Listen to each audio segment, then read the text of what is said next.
नमस्कार, आप देख रहे हैं तिवारी भैया। मैं हूं वेद प्रकाश। बात करूंगा उस लड़की की जिसने ये कहा था कि 13 जून की रात में सुशांत भाई विष कन्या के गुफा के पास मौजूद थे। यानी विष कन्या के गुफा के पास सुशांत भाई चिया को छोड़ने आए थे। यानी वही लड़की का नाम है डिंपल थवानी। जी हाँ, डिंपल थवानी से जब सीबीआई ने पूछताछ किया तो वो पलट गई, बयान से मुखर गई, बयान को बदल दिया। तो मैं डिंपल थवानी से पूछना चाहता हूं, मजाक चल रहा है क्या? क्या हो गया आपको? किसने कहा था कि आके आप ये बोलिए कि 13 जून को सुशांत भाई विष कन्या के गुफा के पास मौजूद थे, और अब आप जब से सीबीआई पूछ रही है तो आप बोल रहे हैं कि मुझे नहीं पता है कि किसने कहा था। तो उस समय चिलम फूकी थी क्या डिंपल थवानी? किसने कहा था आपको कि रिपब्लिक पे आके आप ये बोलिए कि सुशांत भाई चिया के गुफा के सामने मौजूद थे रात में, मैंने देखा था, मैंने सुना था, मैंने किसी को कोई कहते मैंने देखा था? ये सब तमाम चीजें बोलने के लिए किसने कहा था आपको?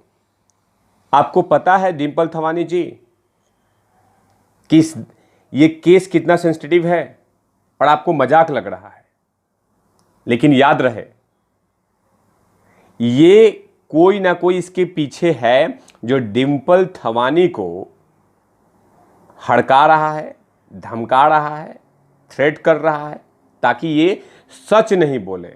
कहीं ना कहीं इनको पता है, क्योंकि जब सीबीआई ने ये सवाल पूछा उस लड़की से जिसने ये बयान दिया था कि 13 जून को विष कन्या के गुफा के पास सुशांत भाई मौजूद थे रात में, लेकिन जब सीबीआई पहला क्वेश्चन पूछती है कि आपने क्या सुशांत भाई को, सुशांत सिंह राजपूत को आपने रात में देखा था, तो उन्होंने कहा मैंने देखा नहीं था, किसी ने कहा था, वो सुन के आई थी। तो सुशांत तब नेक्स्ट सीबीआई ने क्वेश्चन किया कि किसने कहा था, जरा उनका हुलिया तो बताइए। तो डिंपल थवानी ने यह कहा कि मुझे याद नहीं आ रहा कि किसने कहा था। क्या डिंपल थवानी, मजाक है? मैंने आपको याद नहीं है कि किसने कहा था? कौन बातें कर रही थी? उस समय आप मौजूद नहीं थी, या आपकी आंखों पे पट्टी बंधा हुआ था, या किसी और की पट्टी बंधी हुई आपकी आंखों पे? उस समय आपने तो बोल दिया था रिपब्लिक पे कि हाँ मुझे सब कुछ पता है, मैंने देखा था, वो रात में आए थे, बात भी कर रहे थे। ये तमाम चीजें बोलने की क्या जरूरत थी? सेलिब्रिटी बनना है आपको? डिंपल थवानी, एक रिस्पॉन्सिबल वुमन होने के नाते आपको समझना चाहिए कि करोड़ों फैंस सिर्फ आपके एक बयान पे काफी उनको लगा था कि आशा की किरण आ गई है, और आज आप सीबीआई के सामने अपनी स्टेटमेंट को बदल लिया, पूरी तरह से मुखर गई कि ना मैं उसको जानती हूं, जो बोल रहा था ये बातें, जो कानाफूसी कर रहा था, उसको भी मैं नहीं जानती हूं। तो आपको क्या समझे कि आप मेंटल इलनेस हैं, या उस समय जब आप ये सब बातें चल रही थी उस समय आपने चीलम गांजा फूंक रखा था जो चिया के घर से निकलता है, या किसी कहने पे आपने स्टेटमेंट बदला? हम सोच रहे थे कि जब आप सीबीआई के सामने आएंगी तो उस समय आप कुछ कहेंगी, कुछ बोलेंगी, लेकिन आपने तो पूरा केस ही बदल दिया। लेकिन हम जानते हैं कि आपके पीछे जो माफिया गैंग लगातार उन तमाम सबूतों को मिटाने की कोशिश कर रही है, उसी में आपका भी नाम है कि आपका भी मुंह बंद किया जाए, और आप डर के ये स्टेटमेंट बदल दिया कि मुझे कुछ नहीं पता है। डिंपल थवानी, ये मजाक नहीं चल रहा है। देश के करोड़ों अरबों लोग, विश्व के अरबों लोग सुशांत सिंह राजपूत के न्याय के लिए वो हर छोटी से छोटी किरण को देखना चाहते हैं कि वो ऐसी कौन सी सबूत मिल जाए जिससे वो हत्यारों तक हम लोग पकड़ लें, सीबीआई हत्यारों को पकड़ ले और सीबीआई को सपोर्ट मिले। और ऊपर से आप इस तरह के बचकानी हरकतें किया, कि मुझे नहीं पता है, मैं भूल गई, मुझे याद नहीं आ रहा कि मैंने कैसे कब देखा था। दीवार के पीछे खड़ी थी डिंपल थवानी। लेकिन जानती हैं आप, आपके कारण कितने लोग आज परेशान हुए हैं। लेकिन डिंपल थवानी आपको समझ में नहीं आएगा। अगर आपने देखा होता तो सचमुच बोलती, लेकिन आपको लग रहा था कि मुझे सेलिब्रिटी बनना है, मुझे बोल के आगे आना है, तो नाचिए रोड पे जाके। लेकिन दोस्तों, मैं आपको बता दूं कि जिस तरह से लगातार सुशांत सिंह राजपूत के जितने भी सबूत सामने आते हैं, उनको कहीं ना कहीं डरा दिया जाता है, धमका दिया जाता है, छुपा दिया जाता है, ताकि वो लोग सामने नहीं आए। अगर सामने आ भी जाते हैं तो उनको खा जाओ, छुपा लो, ढक लो। जैसे आपने देखा था सुशांत सिंह राजपूत की जो एक पारिवारिक जो फ्रेंड हैं अस्मिता पारिक, उनके बच्चे के साथ भी ऐसा ही हो रहा था कि उनको धमकियां दी जा रही थी कि आपके बेटे के साथ ऐसा कर दिया जाएगा।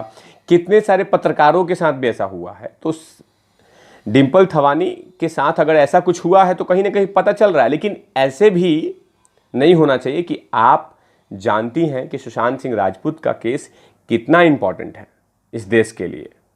कहीं ना कहीं लोग जानना चाहते हैं कि आखिर 14 की रात में ऐसा कौन सा कांड हुआ था, 13 जून की रात में ऐसा कौन सा कांड हुआ था कि इस देश का सितारा चला गया। लेकिन डिंपल थवानी ही नहीं, ये और भी बहुत लोग हैं जो लगातार अपने स्टेटमेंट को बदल रहे हैं, अपने बयान को बदल रहे हैं, अपनी बातों से पलट जाते हैं, सामने नहीं आ पाते हैं डर के। तो इससे कहीं ना कहीं ये साबित होता है कि बहुत बड़ा साजिश रची गई है। अब बहुत बड़ी बातें हो रही हैं कि ये मामला सामने आए ही नहीं। और कहीं ना कहीं एक रिपब्लिक से भी मिस्टेक हो गया कि उनका नाम बोला, नाम जैसे बोला डिंपल थवानी, माफियाओं को पता चल गया कि इस पे अब ध्यान दो, इसको धमकाओ, इसको डराओ, ताकि ये स्टेटमेंट बदल जाए। अब वही हुआ। तो कोई भी सुशांत सिंह राजपूत के मामले में सामने आता है, पहला स्टेटमेंट, दूसरे दिन के बाद वो पलट जाता है, तीसरे दिन के बाद पलट जाता है कि मैं कुछ नहीं जानता, मैं बोलना नहीं चाहता, मैं भूल गया, मुझे याद नहीं है। तो इस तमाम चीजें, इससे पता चल रहा है कि साजिश बड़ी है। लेकिन याद रहे, ये सीबीआई है। अब मुझे पूरा विश्वास है कि सीबीआई कहीं ना कहीं इस केस में 1% भी जो मामला है, मसला है, उसको उजागर करके रहेगी। लेकिन डिंपल थवानी, अगर आप तिवारी भैया को देख रही हैं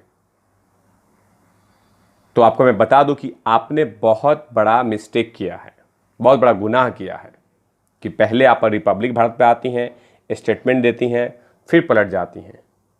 ये गलत है।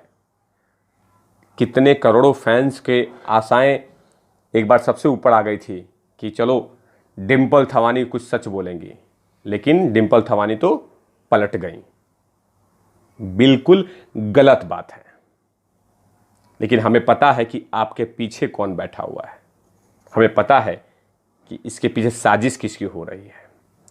तब तक के लिए आप देखते रहिए तिवारी भैया। मैं हूं वेद प्रकाश, कैमरामैन ध्रुव लाठी के साथ।